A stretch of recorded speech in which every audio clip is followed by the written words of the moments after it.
Pondicherry king news subscribe செய்யுங்கள்.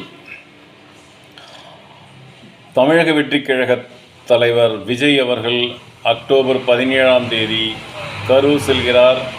அங்கிருந்து துயர சம்பவம் நடைபெற்ற வேலுச்சாமிபுரத்தில் திருமண மண்டபத்தில் நடைபெறுகின்ற அந்த பாதிக்கப்பட்டவர்களை சந்தித்து அவர்களுக்கு 20 லட்சம் ரூபாய் தருவேன் என்று அறிவித்த அந்த 20 லட்சம் ரூபாய் தருகிறார். பாதிக்கப்பட்ட மக்களை நேரில் சந்தித்து ஆறுதல் கூறுகிறார்.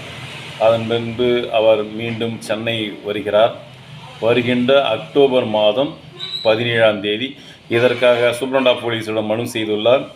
அனுமதி கிடைத்ததும் அவர் திருச்சி மூலம் தனி விமானம், அதிலிருந்து கரூருக்கு கார் மூலம் கேரவனில் வருவாரா என்று தெரியவில்லை. அந்த கேரவனை மீண்டும் பயன்படுத்துவாரா என்றும் தெரியவில்லை. ஆனால் அவர் 17ஆம் தேதி அக்டோபர் விஜய் அவர்கள் வருகிறார்கள். மக்களை பார்த்து அவர் என்ன இந்த தமிழ்நாட்டுக்கு செய்ய போகிறார் என்று கேட்டு தெரிந்து கொள்ளுங்கள். Pondicherry king news.